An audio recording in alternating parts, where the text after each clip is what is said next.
مجھے یاد ہے میں جب پڑھتا تھا بہاولپور میں میں پڑھتا تو اپنے مدرسے میں تھا، وہاں امتحان کے لیے جاتے تھے۔ اس وقت جامعہ عباسیہ پہلی اسلامی یونیورسٹی تھی ہمارے بہاولپور ڈویژن میں، پورے پاکستان میں کہیں اسلامی یونیورسٹی نہیں تھی، کیونکہ نواب صاحب جو تھے صادق محمد خان اللہ مغفرت فرمائے، ان کو دین سے بہرحال ایک بہت بڑا تعلق تھا۔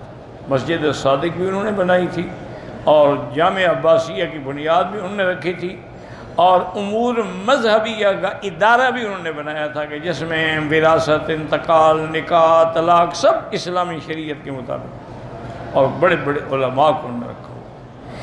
اور عربی کے دین کے مدارس پوری ریاست میں صرف پہلے ہیں جو نواب صاحب نے بنائے تھے، اور پورے ملک میں کہیں اسلامی مدرسہ نہیں تھا۔ ان مدرسوں کی اس طرح ہوتی مؤدب، اور اس کے بعد یہ ہے کہ پھر آخری درجہ جو تھا وہ فاضل کا تھا۔ تو یہ سارے مدرسے تھے، ان میں باقاعدہ علماء کی مدرس بنائے جاتے، ان کو تنخواہیں ملتی تھیں۔ تو بہرحال ایک تو اس میں ہم امتحان کے لیے جاتے تھے۔ ایک مسجد تھی، اس کا امام صاحب بڑا اچھا قرآن شریف بڑا خوبصورت پڑھتے تھے، تو میں چاہے کہیں دور بھی ہوتا تھا نا، پھر میں مغربی عشاء کی نماز وہیں جاتا تھا پڑھنے کے لیے۔ چلو قرآن تو سنیں گے نا، قرآن اگر کوئی پڑھنے والا ہو نا تو پھر انسان کو لطف آتا ہے نا قرآن سننے کا۔ ہم دیکھا نہیں علماء حرمین، ائمہ حرمین جب قرآن پڑھتے ہیں اللہ اکبر، معلوم ہوتا ہے ابھی قرآن اتر رہا ہے آسمان۔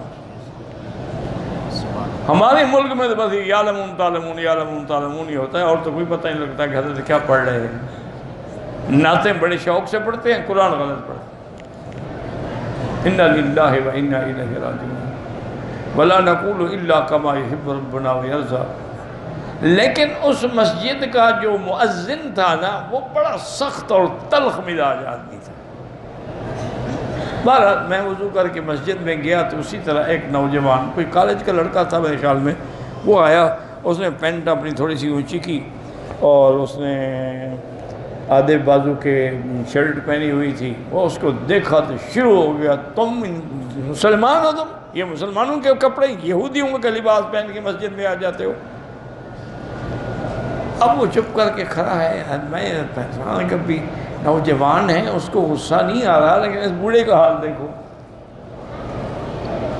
یہودیوں کا لباس پہنتے ہو، مسجد میں نہ آیا کرو۔ وہ کھڑا ہو کر اس نے کہا مولوی صاحب تم موسیٰ علیہ السلام سے بڑے نہیں ہو، اور میں فرعون سے زیادہ گناہگار نہیں ہوں کہ تم اس زبان میں میرے ساتھ بات کرو، شرم نہیں آتی تمہیں؟ بس مولوی صاحب کی بولتی بند ہو گئی۔ کیسے بات کر رہے ہو؟ میں فرعون سے بھی برا ہوں اور تم پیغمبر سے بھی اچھے ہو گے، تم مجھے ڈانٹ رہے ہو۔ اس کے بعد پھر میں نے اس کو کسی سے لڑتے نہیں دیکھا، الحمدللہ اللہ نے اس کے لیے نصیحت کا ذریعہ بنا دیا۔